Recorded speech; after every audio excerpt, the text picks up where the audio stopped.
Come to Helmuth Ford, home of the lifetime powertrain warranty. Hi, this is Stacy from Shuttler Insurance Services. Come see me on the east side of the square in Sigourney for all your insurance needs. Brittany's Bargains in New Sharon is having their grand opening this Saturday, October 11th from 10 to 2 with refreshments and giveaways. Located at 105 East Market Street, Suite 1 in New Sharon. Brittany's Bargains is a local consignment store with quality name brand children's, women's, men's, clothing and shoes, as well as home decor. Hours for Brittany's Bargains are Tuesday 4 to 7, Wednesday and Thursday 10 to 7, Friday 10 to 4, and Saturday 10 to 2. We hope to see you this Saturday from 10 to 2 with the grand opening at Brittany's Bargains in New Sharon.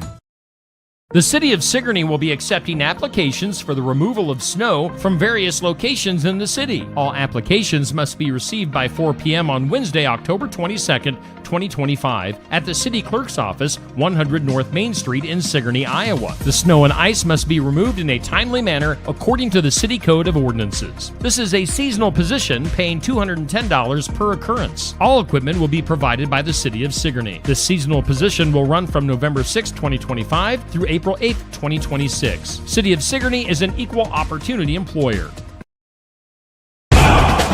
Steve Shuttler Media once again proudly presents Pekin High School football live video streams each Friday night this fall with home and away games and the playoffs. Tune in Friday nights for Pekin High School football right here on Steve Shuttler Media, Facebook, and YouTube.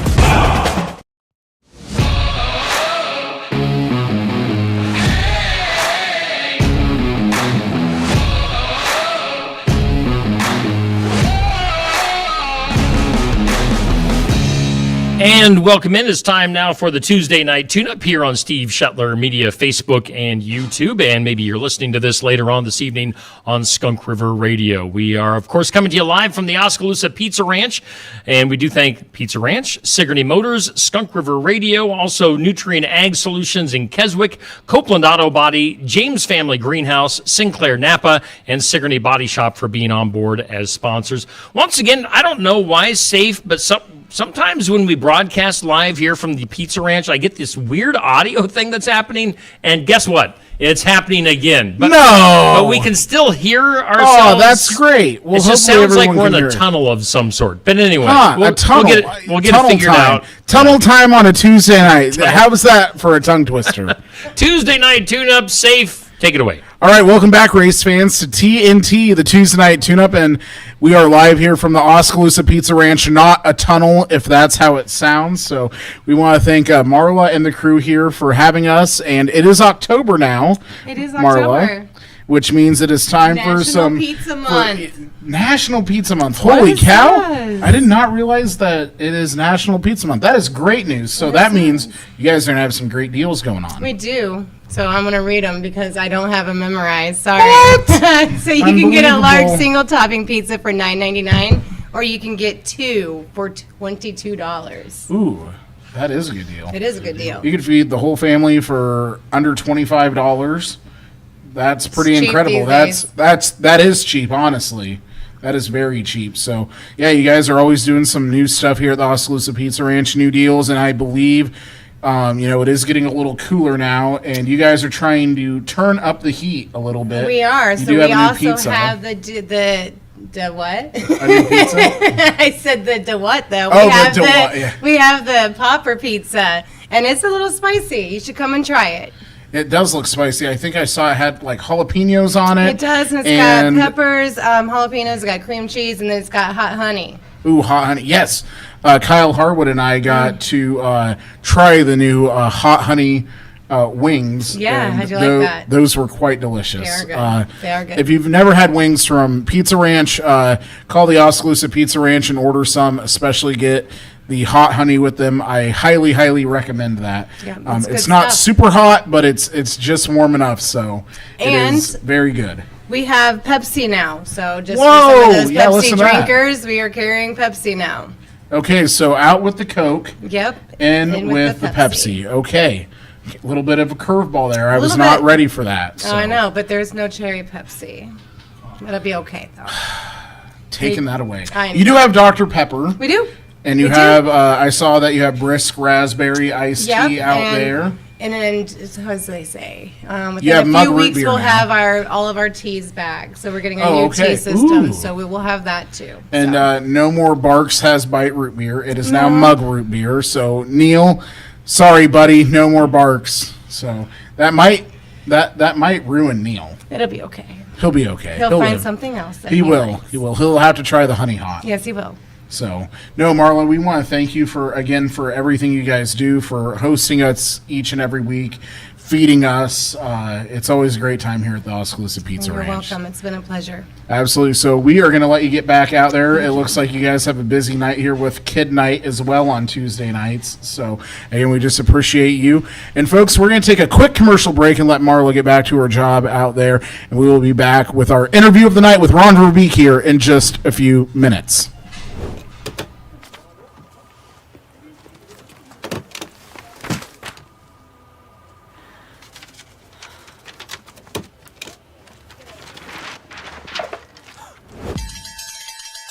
When you need a break, Pizza Ranch is ready.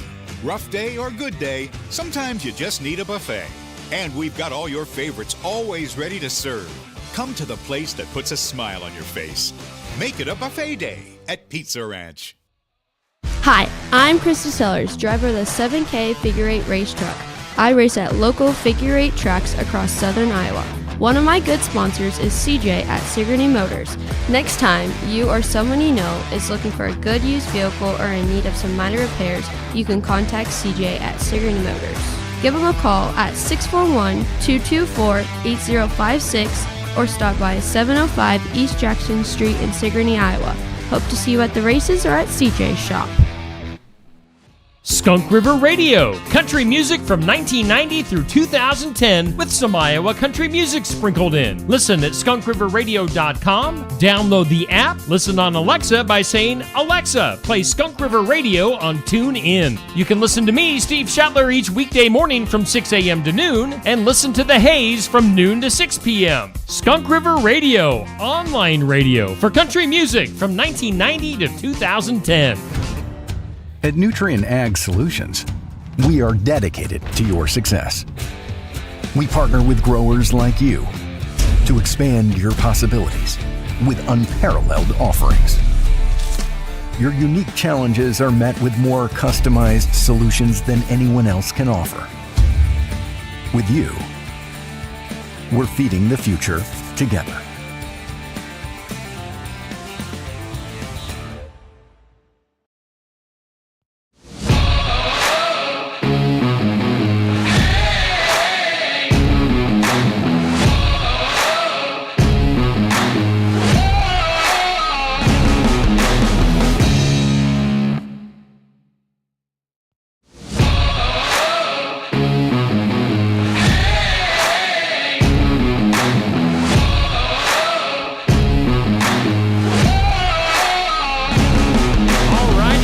Welcome back to Tuesday Night Tune-Up here on Steve Shetler Media, Facebook, and YouTube. And again, maybe you're listening a little bit later on this Tuesday night from Skunk River Radio. We do welcome in our guest for this week, Mr. Ron Verbeek. And Safe, take it away. Awesome. Welcome back, race fans, to TNT, the Tuesday Night Tune-Up. Along with me tonight, we have Gordy Grubb. And our guest for this evening, we have Ron Verbeek, who was formerly retired, then came out of retirement, then said he was going to be done, came out, said he was going to be done, came out. Now here we are. All right. Thanks for coming back on, Ron. Man, it's been a couple of years since we've talked, and a lot of different things have happened since last time we have spoke on the microphone to now. And a little bit ago we heard you come back out and you ran down at Eldon Raceway. Yep. And I know you also had some exciting news about coming back out and running at the Southern Iowa Speedway this weekend. Yeah. Been a few years since you've raced out there. It's been 10 years since I've raced at Oski, which would have been, I think, a USMTS race, if I remember right. And then it's been 20 years since I've been in a stock car to the Fall Challenge weekend. Wow. That's and incredible. That weekend I won Fall Challenge. Yes. Yeah. That's crazy. So, you're running one of the Vanderbilt cars for Zach Vanderbeek. Well, it's not really for Zach. It's one of Zach's the Vanderbilt stock car, Yeah. but it's the one McGuire DeYoung runs all the time. So yeah, kind of excited about that. A little nervous at the same time. You know, everybody that's sat their butt in that car has won. So you know, but we're just going to try to have some fun and see if I know how to make circles at Oskaloosa's track. It is definitely a tough track, and you know, technically all three of us up here have raced at Oski. More so, you and Gordy have had way more experience around the Monster Half Mile than I have had. And what are some things that really makes Oski such a challenge? I don't know. I've always had a love-hate relationship with Oskaloosa. I either could be good at it or I just was so-so. I think part of it is some people, the speed. It's a technical track, but not technical like short track. It's basically you just got to man up and figure out how to get around something that's you know speed all the time. You know, you just you know, there's been times that I've been in a modified Oskaloosa when we had an 8-inch blade on the back and you run 20 laps, 30 laps, and never lift the gas. You know, so it has its challenges, that's for sure. I mean, and some people are really good at it. Some people get it, and other people, I mean, it just takes a different feel on a half mile. Yeah, absolutely. And you know, you're going to be running a stock car, and again, arguably one of the best stock cars in the Midwest, one of the best stock cars in Iowa. And you know, stock cars have changed a lot. The evolution of stock cars has kind of kept progressing and progressing and progressing. And you know, for a while, you know, it was modified racing was such a large deal, and now you're seeing, you know, a lot of modified drivers, late model drivers, other drivers getting into stock cars and stuff, and you know, they really articulate themselves differently than stock car racing back then. What are some of the, you know, big adjustments you're going to have getting into one of these kind of new technology stock cars? I think the biggest thing for me is going to be, I don't even really know if I remember how the stock car even feels of days of old. It's been so long since I've been in one. I've you know, basically I've been in a modified the whole time since then. So for me, I think it's just going to be maybe not the quickness or the speed, and obviously the power that I, you know, with the USMTS car. Probably it's not going to have the side bite or the forward bite that, you know, you're used to having with the modified, for sure. So at the same time, I just kind of got to go into it with an open mind and you know, dive in, get your feet wet, and see what happens. Right, absolutely. And this is for both of you guys. You know, we've always talked about how racing keeps becoming more of an evolution of it. You know, kind of I'm just kind of calling it like the next generation of cars that we have right now. The point we're at in racing, and you know, racing for a while was, I want to say, maybe a little more affordable. Now I know obviously economics, you know, you look at prices and how they change and with the dollar and what people could afford and stuff. But where we're at right now, where you have cars costing, you know, $30,000-$40,000, you know, that's some people's whole year paycheck, or, you know, even maybe kind of a decent chunk and change of a house. Right. You know? And I mean, the thing is, I guess how I look at it is, racing has since I started 39 years ago, it's always gotten escalated. The prices come up, and it's not just the race car or the parts on the race car. It's also labor for building race cars, for building engines, for the parts that you buy for the cars. You know, I mean, that's just part of it. We'll never be able to go back to what we had at one time. It's not going to happen in any form of racing. You know, and so, you know, on top of that, not just with the racer and the chassis builders, but racetracks. You know, people, they got to pay their help more money unless they're fortunate enough to have people that volunteer. They got to pay their insurances way more costly today than what it ever was in the past, and that that's a big deal. So the payout they need to try to keep payout up, to keep racers coming. Try to make a good show. So, I mean, across the board in the racing world, it's not just about the cost of race cars, it's also the cost of the chassis builders, the engine builders, the suppliers, the racetracks, and for the fans as well to go to the races. Right. I mean, I remember, when I raced, a new Harris car complete was $20K. I mean, that was in late 80s, early 90s, right? And back then, that was a lot of money. And I think in today's, dollar for dollar world, it's probably equal. I mean, racing's not cheap. It's going to cost you money to go racing. I think Speedway has a sign, racing costs money. How fast do you want to go? Right. And, and that's the way with racing. But I think, Ron and I are maybe from a little different background. We're maybe a little bit more mechanical. I built everything ourselves, right? I mean, we went up to Harris, we bought a bare chassis, we painted it, put the interior in ourselves, built the rear ends ourselves, built the transmissions ourselves. I mean, everything on our car we built so we could save money. And but yeah, if you're going and buying a turnkey car, you got to go pay for the labor to do it. Right. In today's world, with how things are, there's basically no junkyards to go to anymore to get these parts. There isn't. So you don't have a choice, and you could say, a lot of racers today are off-the-shelf racers. Well, basically we all are. We really all are anymore, in all reality. There are a few guys that are maybe, mocking up their own rear ends or building their own center sections for a 9-inch Ford or certain things like that, and putting stuff together like he said. But for the most part, we're all off-the-shelf racers, and you go to a specific chassis builder, and they've got their specific things that they're building, whether it's a clamp-on brackets, upper control arms, whatever the case may be. And if you don't have that, it's not like you're going to be able to just go to the junkyard, get it, or jig it up yourself and make it for your own car. Yeah, absolutely. The evolution has changed so much. Right. And, where we're at now, and it's kind of crazy to think about how, racing has evolved this where,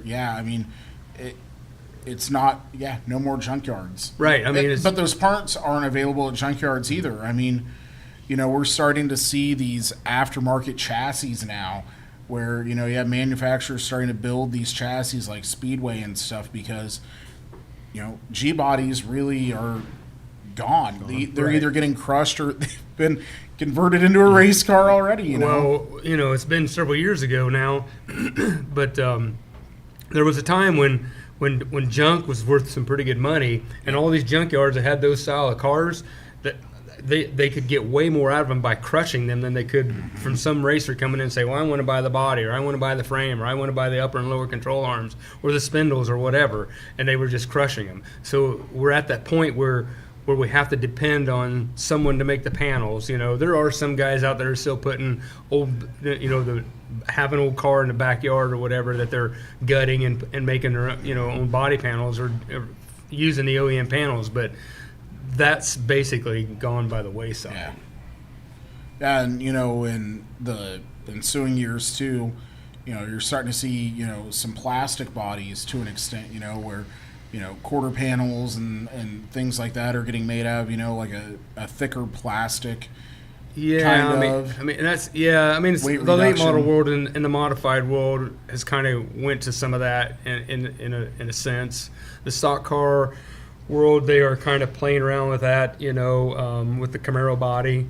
Mm-hmm. You see guys put a Camaro body on, they hate how that, I don't know, either the aerodynamics they don't like, which you wouldn't think it would be that big of a play, but aerodynamics plays into almost everything anymore.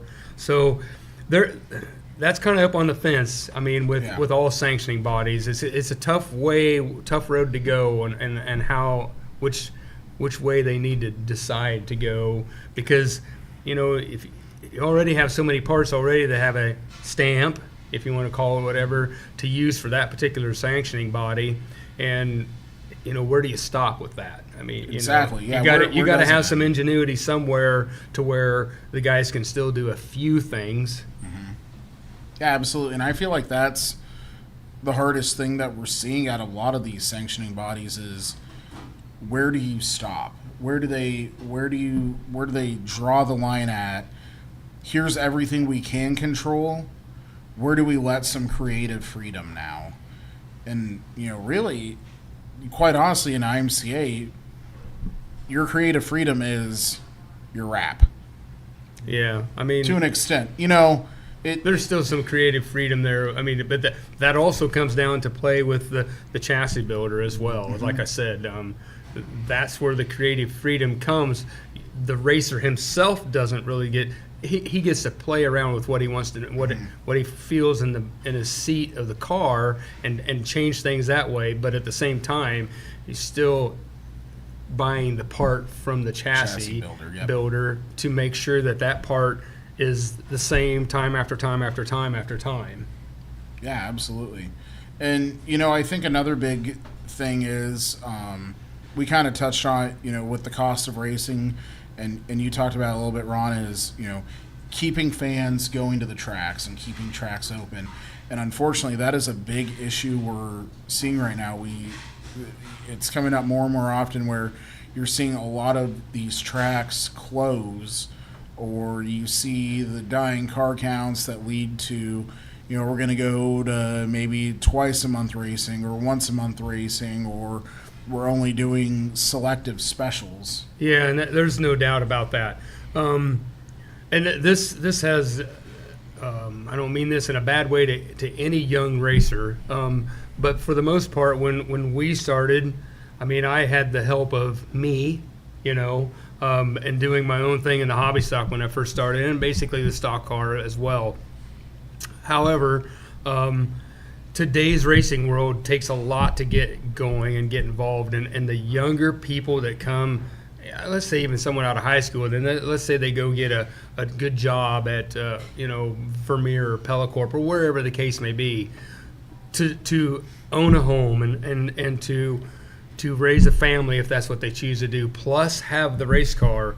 That's pretty unrealistic in this day and age without help from dad or grandpa or uncle or friends or whatever the case may be, family, for sure. But I mean, the days of Ron Verbeek in 1987 building a hobby stock out of an old car in the backyard, you might say, and throwing a motor in and go race. I'm not saying that those days are over, but those are fairly limited. Yeah, and I mean, I think we grew up in a time where the track was popular, racing was maybe a little bit more popular. We didn't have as many stick and ball sports when we were kids and we went racing. Yeah.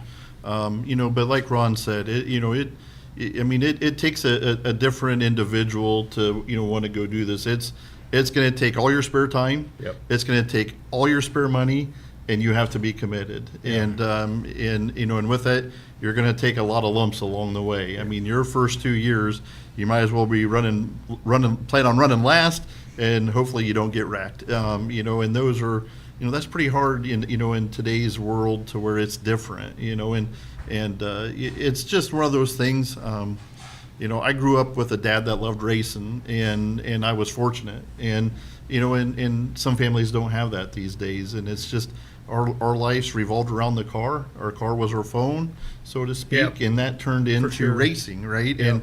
And racing was a passion. Not to say it still can't happen today. Yeah.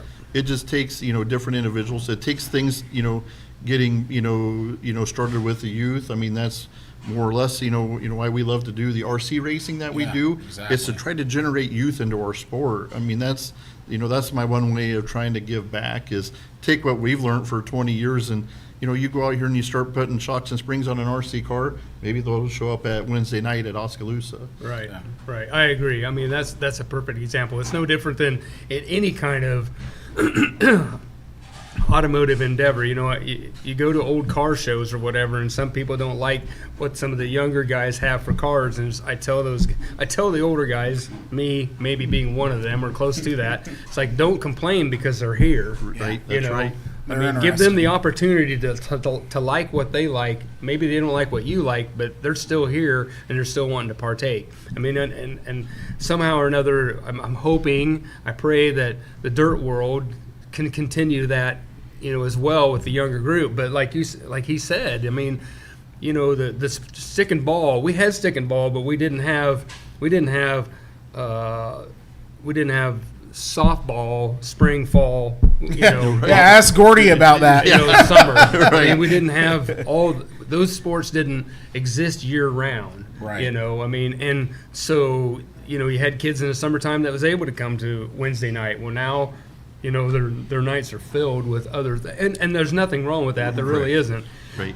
It's just a different world we live in, and to get back, like I said, get back to where we can get more younger people involved also means I think that some of the racers at the tracks have to go out of their way. If they got a neighbor kid, that's interested, instead of shooing them away because I don't want you to get hurt or whatever, you need to bring them in and let them get their hands dirty. Yeah, and I think one big thing that happened in this sport a few years back, and I was very heavily involved in this, was sim racing, iRacing to be exact. iRacing, when they came out, it kind of had this not so sure how remotely even realistic it would be. But then you see guys, I'm going to go Cup side, for example. You have, William Byron, who came from sim racing world into Cup racing and has done some incredible things in his short career. But you see sim racing becoming more and more popular, and I can speak from experience from doing iRacing, and I ran some of the, tournaments and the big races for, $5,000 payouts. I was in some of those. I didn't do very good, but I was in them. But you talk to the guys, and the amount of money they spend on sim racing will almost make you sick, and it's as much as what you could spend to be in a real car. And I think that has been something that has played a huge role in both helping, but also in return, I think, hurting, because unfortunately, towards the end of what my generation is, into this next generation is all online. I don't think a lot of these kids, unfortunately, and I'm not trying to point anyone out, couldn't survive without a phone or a computer or a tablet or having sim racing or something like that. It's a very different time. There's not a lot of young kids, I feel, that could definitely be in dirt track racing or something to that degree, but instead they'd rather do it at their house on a computer. When you talk about the sim racing, how the expense of that, but you also have to remember that at the end of the night, you push a button and it's shut off. Yeah, that's true. You don't have to bring it home. You don't have to grind tires, groove tires. You don't have to mount and dismount tires. You don't have to wash it. You don't have to nut and bolt the car. You don't have to adjust some valves or anything like that. There's a big difference there. So true. If they spend $40,000 on their simulator, then guess what? It goes back to turning it on the next night, and it's identical like they left it. Right. Yeah, and it's just crazy how that took off and became such a big part of racing in general, because you see a lot of these guys. I mean, I ran a race one time during COVID, and I'm in a B main with, Kevin Swindell and Logan Schuhart and Corey Day and a few other, of those drivers, and Bubba Wallace is in there, and I'm in a B main with some of the most competitive either NASCAR drivers or sprint car drivers. Sure. Which was crazy to think about. But that's it. It's just a new part of racing is simulated racing, and I, if you would have asked me even back when I was in high school, I would have never really saw that coming, because that wasn't really a thing. It was going to the track. I mean, that was 2015 when I graduated, but still, it's just the evolution of things have changed so much, and I want kids to come out to the track and stuff like that, and it's how do we do that? It's hard to do nowadays, I feel. And you're right. I mean, you see these sports, and Gordy can speak from firsthand experience on the softball side. It's crazy how these sports are getting, which are good. You need your kids in a sport. If they want to do a sport, stick with them, support them through that. But it is crazy, and times have changed Right. so much dramatically, even over the last 15 years. Right, for sure. Yep. And I don't know. The sad thing is, I don't know what really is a good. Yeah, answer, I think you know? a lot of it too is if they don't have someone that has brought them or drawn them to the track prior, even if it's only a couple, 3 or 4 times a year, to incite them and get them excited about going. That's also a big deal. They might hear it across town, but for them it's just maybe noise. Right.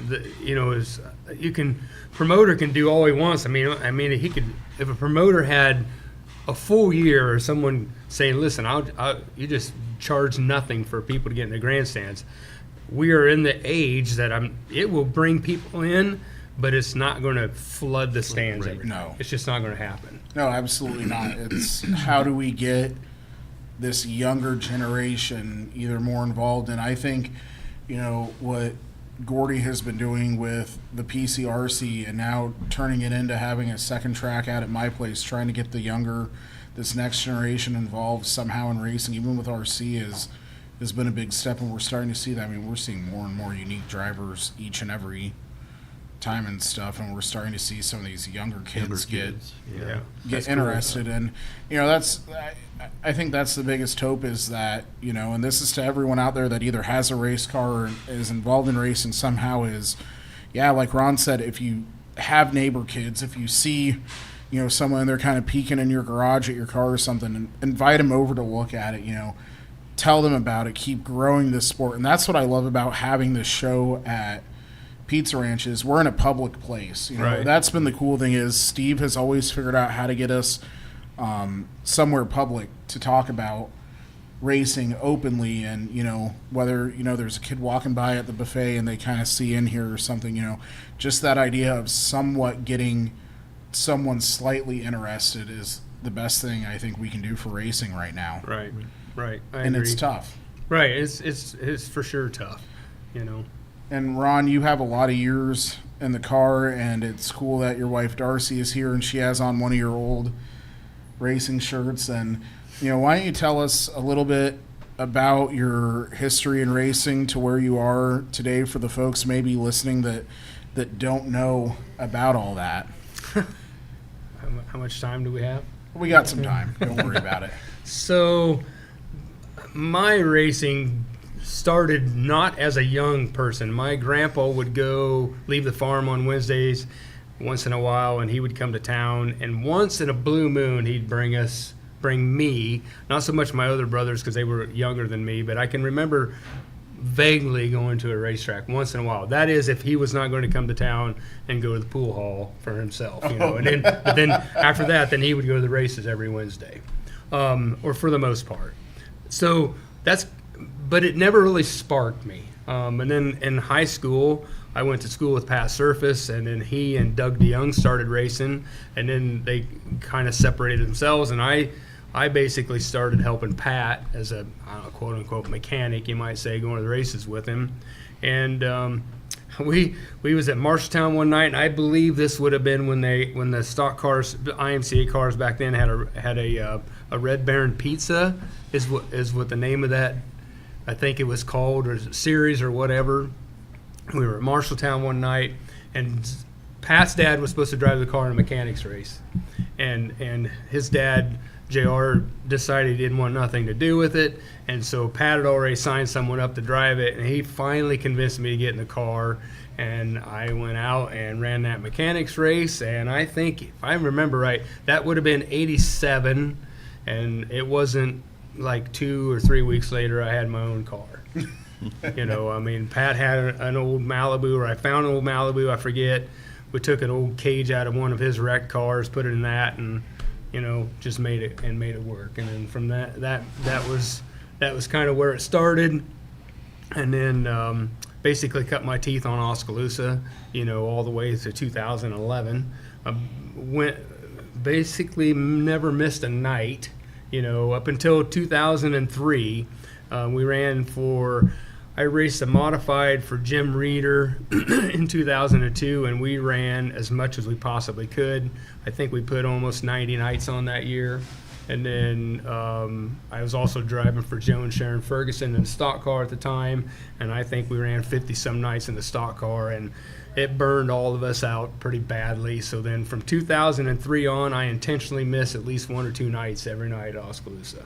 I did not run for points ever after that. However, I finished second in points in a modified a few times from there on. Then I ran the hobby stock from 87 till 94. 95, I bought a stock car off of Brant Fuse from Ottumwa. I ran that car for at least 1 or 2 years, and then got a stock car from Randy Schroeder, and then ran it till 98, and then sold it. And in 99, I had a late model already purchased, basically, and that one over there told me no. I'm not going to late model racing because we got to take the kids everywhere then. So then I ended up buying a modified off of Jim Hughes, and then kind of the rest is history in the modified world. Right. Yeah, absolutely. And, you know, it's incredible hearing, you know, a lot of the stories. And then, you know, it was cool earlier talking to you and Darcy about, you know, do you remember this T-shirt design? Well, I think this was from this. No, I never had. That never happened, but this did happen. Yeah. and stuff, you know, and it's going to be awesome to see you coming back out of your Oski retirement here, as we're going to call Right. it, and see you run in the Vanderbilt. Yeah, you know, I got to DeYoung thank Matt Manufacturing, yeah. DeYoung and McGuire and the DeYoung family and the DeYoung racing team, I mean, for letting me have this opportunity, because I kind of knew Matt had said something about McGuire had other commitments, at least for Saturday night. So originally I reached out to Matt and I said, hey, I said, I've always wanted, I said the last couple of years since I decided to quit racing, I said I just kind of wanted to get on Oski one more time in a stock car, you know, just to say that, you know, been on a stock car one more time. And it didn't take him very long. He messaged me back and he said, we'll plan on it. Wow. Well, then one night it turns into 2 nights, and so now I kind of feeling the pressure. Maybe once a year, who knows? You know, I mean, I like getting. It's fun to get back in a car, and this is just going to be a challenge. I feel more so than getting in somebody else's modified, simply because it's something that I have not done for such a long time. Right. Yeah, and that'll be different. And you know, these stock cars are so different now, Right. and they truly are in a class of their own, and a lot of really good competition. They're super technical. I mean, when I sit there and I stare at the car, and it's like, wait a minute, what? You do know there's someone else coming out of retirement to run stock cars at the Southern Iowa Speedway this weekend too, correct? I've do heard know that right? news. You have heard that news. I have, but I've heard some news. Okay. So It'll be interesting. It'll be fun to see you and the other person coming out of retirement racing in stock cars again. yeah, It's going to be an interesting see fall challenge. maybe we can make each other mad at each other like we used to. I can see that being a thing. Nah, I think we're long past that. Good. So No, yeah, I mean yeah, it's- it'll be a good time. It will, because I mean, there's been a lot of great drivers, and you know, DeYoung's car. I mean, even when Matt drove it, a couple times. Yeah. I think we should see Gordy get back in a car sometime. I think Gordy needs to get back. I'm retired and on the right side of the fence. Oh, come on! My wife would have a fit, I think, if I went back into a car. So Yeah, I think this class is. This class was always called Too Tough to Tame, and I still believe it's that way. I do think that in the last 3 years, the stock car class, and I'm not taking anything away, has gotten back to so competitive, like it was. I'll say in the 90s and early 2000s. It's never been not competitive, but I mean everybody's got good stuff. They really do. I mean, it's very equal. I mean, as far as the technical, not so much a technical thing, but like because I'm obviously a good friend of Zach's, and his stuff is awesome. But the thing about Zach's cars is he's taken so much time to fine tune everything, and that's where some chassis might be just a tick better than someone else's. It's not because they're so much better than everybody else's. It's the fine tuning and taking care of it and knowing your car and maintenance and all those things. I mean, and I mean, Zach's cars have proven their point, especially since he modified in 2017 when he started, all the way now to the stock car, and for sure with the sport mod, starting with McGuire to begin with. But I mean, Bray, and you got Colton Livesey and a lot of other guys in in one of his cars that are really, really, come to life in the sport mod world. Yeah, and I think in the sport mod world right now, you see two chassis that are, I would say, towards more of the top, and that's going to be your Vanderbilts. But then you also see the Andy Eckrich performers, because you see Kyle Harwood out here and his performer, and it's it's a top 3 car every weekend. Sure. That's how I feel it's been going at Oski. Is it has come down to either driver errors, starting position, or a mechanical failure has been the big deciders. But in heat racing and everything, even in the features, it gets very tough. It is very, close a lot of the time for a while, until you have, that one mess up in 1 and 2, and you lose some of your momentum and they start to drive off. But I mean, the racing's been great, and I think it kind of also circles back to a point that we have made on this show. I think since the first night that I started doing this for Steve, is that Southeast Iowa is home to some of the greatest dirt track drivers in the Midwest. Yeah, and I mean, they go anywhere, and they're one of the top cars to beat. No matter where they go, it's always you see them travel out of Iowa, other states and stuff, and it's always, they go to Vegas or even Bristol. Right. They are the cars to beat, it seems. Yeah, I mean, Southeast Iowa definitely has had a good crop of drivers for 50 plus years, or more. I mean, they really have. So even, back in the heyday of the sportsman class and stuff like that. So, I mean, yeah, and you're right about, the track position matters. I mean, there's just a lot of variables, but I mean, everybody's close. Everybody's, pretty close. But like I said, it just, it comes down to, the small things. It's not a big thing anymore. It's just a lot of small things make a good night. Where before you could make up, with, maybe not having a perfect car, but be able to possibly outdrive somebody, and that still happens today. But a lot of times that outdriving is because of their maintenance program, because of their chassis program, and knowing their ins and outs of the cars for sure. Yeah, absolutely. I mean, 100% right there. And so, Ron, again, we're looking forward to seeing you racing at Oski this weekend. Hopefully this isn't the end of seeing you get in a car every once in a while. Yeah, I mean, we'll see. I hope not to, but I mean, if it happens, it happens. If it don't, the fourth time attempting to retire after racing is still. Yeah, let's see. I've done this once in 2006, and then Zach's fault for me getting in one of Kelly's cars, and then once again in 2015, and then 14, and then once again 2 years ago, and so. And then Eldon, I mean, yeah. So maybe this is the 5th or 6th time. Oh, well. Yeah. Who's keeping count at this point, really, I told her a long time ago. I told Darcy a long time ago, I will retire from owning stuff, but I'm not going to retire my helmet. There you go. That's a good way of putting it. So again, Ron, we want to thank you for coming on tonight and talking. It's been a lot of fun. So we're going to take a quick commercial break, race fans, and we'll be back with Gordy and I talking about some results and some other news happening in the racing world here in just a few minutes. Don't go anywhere. At Copeland Auto Body, we strive to be the area's consistent provider of advanced collision repair. We want all of our customers to have a stress-free experience when they bring their car to Copeland Auto Body. Give them a call at 641-653-2140. Find them online at CopelandAutoBody.com. Copeland Auto Body, located in Hedrick, Copeland Collision Center in Oskaloosa, and Copeland Towing and Recovery in Sigourney. For auto body and towing for Hedrick, Oskaloosa, and Sigourney, see Copeland Auto Body.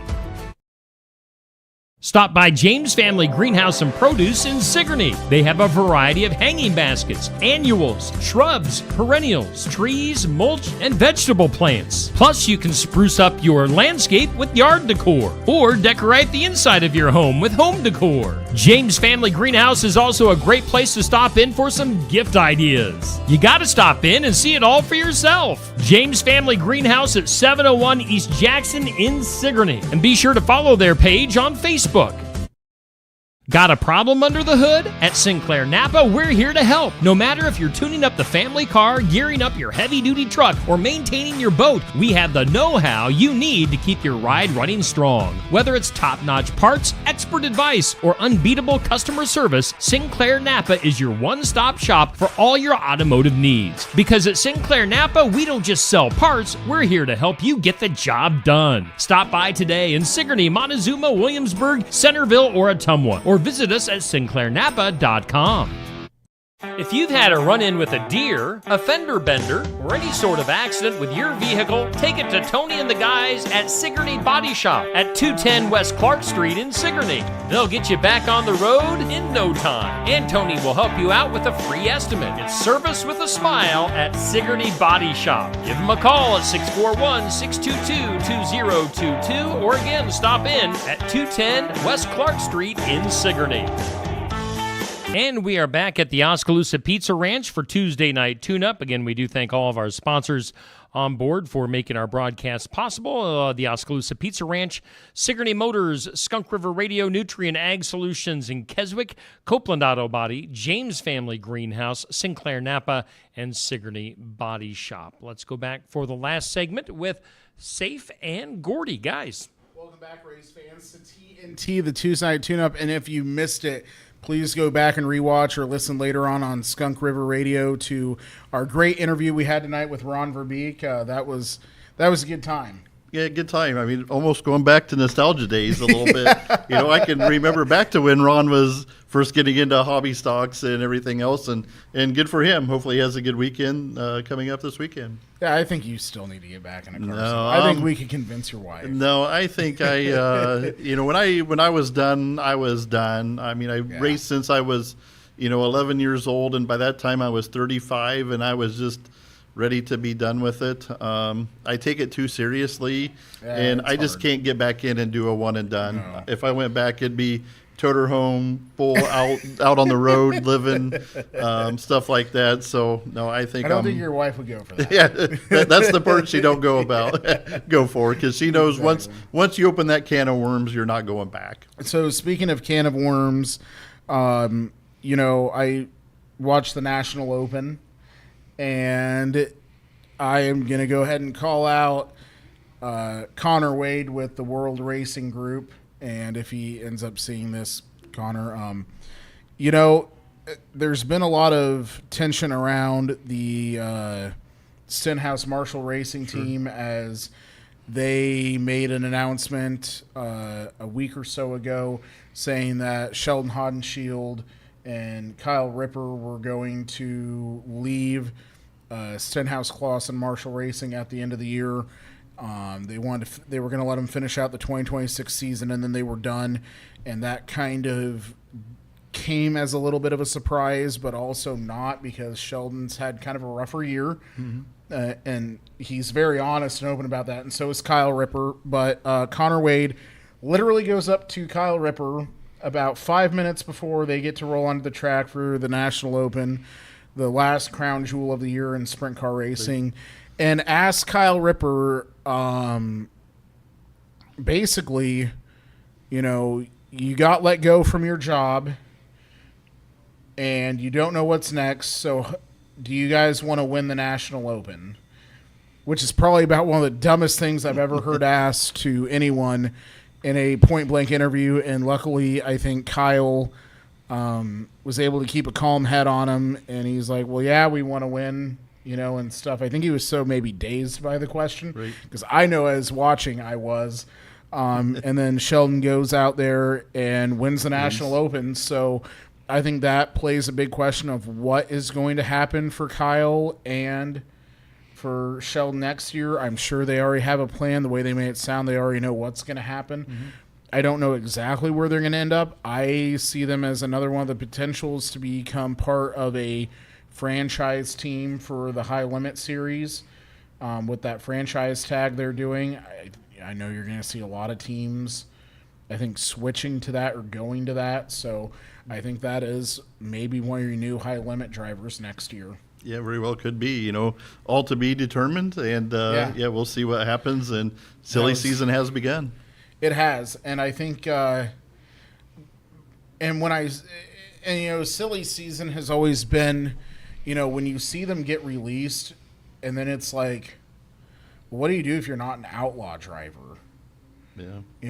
Do you go to the All-Stars, which then we didn't really have the All-Stars there, and then are they going to become an ASCS driver? Are they going back local? Are they just going to chase, the big money races? But now it's like there's almost a default backup in a sense of High Limits. Yeah.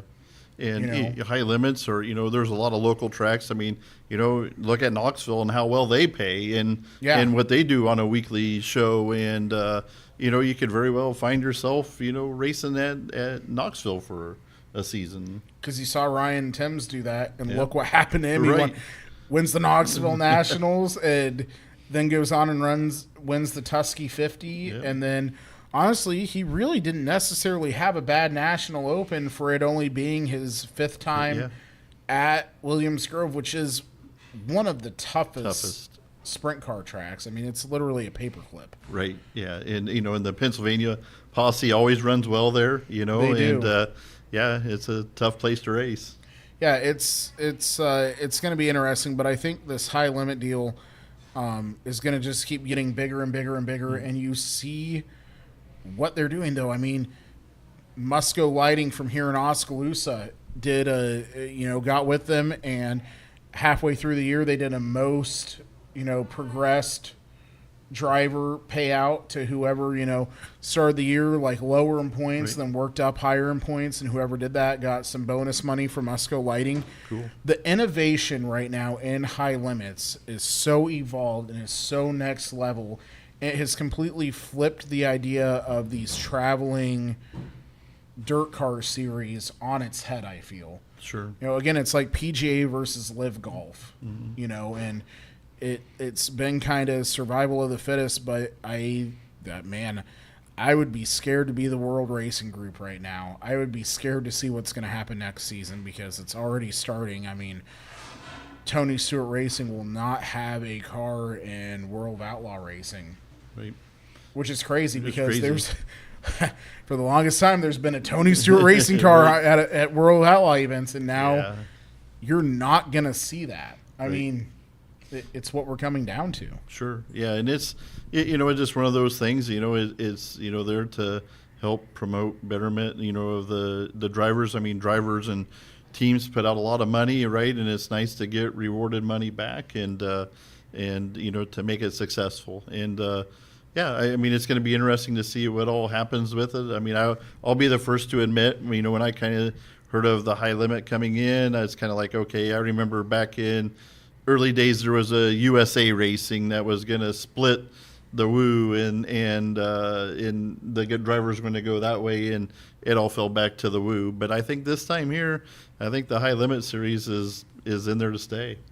I mean, you have multi-time track champion, series champion Brad Sweet, and then his brother-in-law Kyle Larson out of anyone running the series. I think it was immediately going to be a success. I mean, you have two figureheads of modern-day California sprint car racing, and then obviously one of the best ever to get in any form of race car doing something. I think we all kind of thought something magical could happen there. And it's truly been a dream, and it's been a treat as a dirt track fan because, as great as the World Outlaws have been, and I'm not trying to always harp and be so down on the World Outlaws because they have been the series, and it's been fun watching them do different things like go to Topeka to the drag strip, turn it into a dirt track. Bristol. I mean, for a while there, they were super innovative and talking to, like Danny Lasowski and Steve Kinzer and Sammy Swindell and stuff, That was the thing then, and it was great. But now we're seeing where they've kind of just got stuck in the mud, honestly, where it's the same thing every year. It's normally the same tracks. Maybe they'll introduce 1 or 2 new tracks and stuff where the high limits, like, you got a track, does it have dirt? We'll be there. Right. You have a track, it was asphalt, and you're going to put dirt on it, we'll be there. Yep. So you're seeing kind of this where high limits is trying to go back to that kind of fun, hit all these different tracks. They don't just, tour the same tracks and then add maybe a couple new in. It's new tracks. New tracks, And yep. it's great for those fans to see these drivers there. And I think that's what gets a lot of these guys wanting to go over there is, yeah, the money's awesome and stuff, but it's that idea of going to, maybe more tracks that they like a short track, but they throw in some of the bigger half-mile tracks. But, it's just really cool to see that idea of a grassroots racing where it's not always these super high level facilities. Like I watched them the other week when they were at one of the tracks in Pennsylvania, and I've never seen so many sprint cars get torn up in my whole entire life on a tiny little itty bitty bull ring, but they still loved it. They loved it, right. It was great. Different. Very different. Yep. World Outlaws definitely probably won't go there, but Sure. Excitement for the fans. Right. Absolutely. So, we have a lot of great things happening, and speaking of touring series, Brady Bacon won at Lee County Speedway right down the road with the Power I 410 series. Great win there for the Macho Man. I was like, why isn't he at the National Open? Then I saw, oh yeah, the Power I is literally in our back door. 40 minutes down the road 45 minutes down the road at Lee County, and that's a great little track, and it looked like from the videos I saw, they had some great racing action. Great racing, yeah. And, and then I didn't catch who won it, but, they had the Sprint Invaders at the Dirt at the Downs. Yes. Put the dirt on quarter mile, and they've been kind of racing there here the month of October, which has been a big success. So yeah, it's hopefully cool that to see grows. that happen again. I didn't catch who won the main down there or anything, but, Tasker Phillips. Tasker, okay. Tasker Phillips won. So, I mean, just interesting, a different venue altogether, right? Yeah. Quarter mile bull ring on a sprint car, who would have thunk? And they were great racing, I heard. So absolutely. And then, other things on the National Open is Donnie Schatz. Yeah. Man, he decided, out of TSR, goes, everyone's thinking the greatest thing's going to happen. Him and Paul Silva, not really what they were looking for. Then he gets with his buddy Jason Sides, and what a horrible National Open for Donnie Schatz. Yeah, and it's just one of those things. I mean, we all, as drivers, we go through ups and downs, and, Donnie will land on his feet. He's a great, and, if he can find the right team and the right crew chief that they all mingle together. I'm not a Donnie Schatz fan, but I sure appreciate what he's done for the sport. Oh, absolutely. I mean, who cannot say that he wasn't one of the best, sprint car drivers of a modern era, and there's this thing that Father Time. I mean, as we get older, we're just there's a lot of young talent in sprint cars today, and it's just one of those things as older guys, half the reason that I don't want to get back into it is I'm in my 50s and probably washed up to where, when you were 20, you didn't care. You drove the wheels out of it, and if it was on fire and upside down, you'd jump out of there and heck yeah, I'm ready to do it again. And, time catches up with you. And speaking of Father Time and talking about great sprint car racing, it is with sad news that the racing world has been hit with the passing of Bobby Scruffy Allen in his mid-80s. We lost one of the father figures in modern era sprint car racing, both as a driver, as a competitor, and as one of the best innovators of the sport of sprint car racing. Yeah, absolutely. Unfortunately, it was his time to go, and our thoughts are with not only the Allen family, but with Shark Racing and the Schuhart family for both Logan and Jacob. very tragic for them, and we wish them a lot of peace and comfort during this time with Bobby's passing. Again, I don't think you can say dirt sprint car racing without bringing up either Steve Kinzer, Danny Lasowski, or Bobby Allen. Bobby Allen, yeah. And I did see that they were going to race at Lincoln this weekend. The team, I know Schuhart is, you know, Yes. and so. And they moved the start time up, and Torgerson is going to run Jacob's car. Nice. So You know, and that's great. Yeah, you know, heartfelt sympathies to them. You know, it's not easy. I remember that I think it was the '83 Nationals. I think that's really the first one I really remember, and watching Sammy and Bobby go. But of course, I'm a Swindell fan. You know, wanted to see Sammy win, but you couldn't appreciate what Bobby did, being really, you know, not an outlaw. I mean, he was more of a Pennsylvania guy that come to Knoxville, and I mean, you know, great for that family. Yeah, really feel for them. yeah, I mean, so much history there with an Allen family, and again in World Outlaw Racing. You know, it was, you saw Bobby, and then you saw Jacob and Logan, and you know, those two have both been successful. Very successful. And you see, you know, Logan's still on the road, but you see Jacob Torgerson in the other car, and he's starting to have some success here and whatnot. So it'll be interesting. And again, we're with the Shark Racing family right now and the Allen family. It's going to be tough not to watch some of these and then, you know, see Bobby anywhere around. Right. So. And other news, we have late model racing. We saw Jonathan Davenport have another very successful weekend at the Pittsburgher 100. Yep. Won the opening night, the prelim night, and then goes and wins 50K. So 2 wins in a row, two nights in a row there for Jonathan Davenport, kind of getting, I feel, back on his feet. He hasn't been on his normal beat here lately. So it'll be exciting to see how Superman can finish out the year. Yeah, dirt track, you know, world championship at Eldora, you know, that's, you know, Jonathan's track too. And yeah, he's got the momentum now, and it's going to be, that point race is super tight. It's going to be really interesting how that comes out at Eldora. And speaking of late model and drivers, this week at Leighton Speedway. They're doing the remake, the Salute to Late Model Nationals. And Ricky Thornton Jr. And I believe Jamie Ball and Tyler Grunendijk are all going to be racing at Leighton Speedway this week. Correct. On Saturday. So that'll be cool to see. So make sure you stop out to Leighton Speedway and you know, say hi, watch some good RC car racing. And then the weekend after that, we're back out at the barn for our Oktoberfest. Wrap up our summer series. So yeah, lots of good racing over there. I believe Leighton is running the double this weekend. So RTJ is planning on being at both of them. So they're going to start racing. The first show will go from 10 a.m. to approximately 2 p.m.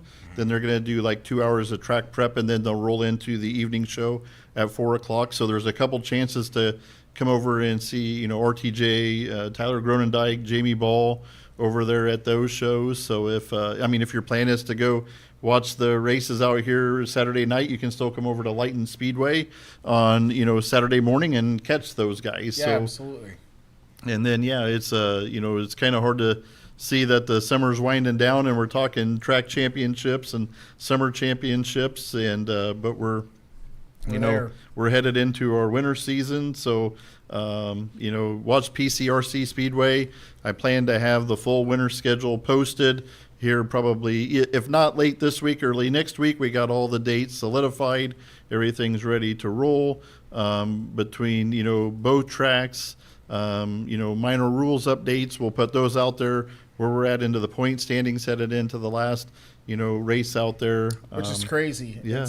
It's been a fun summer. Yeah, it seems like, wow, it just, yesterday we were talking about starting it and to where it's come. And then November 1st will be kind of our season banquet on a Saturday night. You know, we're going to have some pizza, come on out, run a couple races, stuff like that. So even if you're not involved in the summer series and, you know, it's a cold night in November and you want to come out and hang out and watch some RC racing and come out there. And then Saturday, November 8th, we kick off the winter season right here, Penn Central Mall. So, yeah, it's going to be a lot of fun for sure. It's what a crazy summer it's been. What started as kind of an idea then became reality, and this has just been so much fun. Yeah, I'm looking forward to having a great winter series between both tracks. It's going to be a lot of fun. Yeah, a lot of fun, and I'm looking forward. I mean, with the new people we introduced into the sport over the summer, carrying back over some of the legends here, maybe we pick up some new ones, and we continue to grow the sport. I mean, that's what, that way it doesn't always take a $50,000 car to get started. It takes a $300 out of the box 1RC car and come out and go racing and learn about racing and get your kids involved in racing, and it gets to be a family sport. So come on out. We're all more than helpful, to help anybody out. I mean, we got numerous guys that will help you out, get you going and into this racing and, enjoy it as a family. Exactly. So, again, come out to the Southern Iowa Speedway this Friday and Saturday night for the Fall Challenge.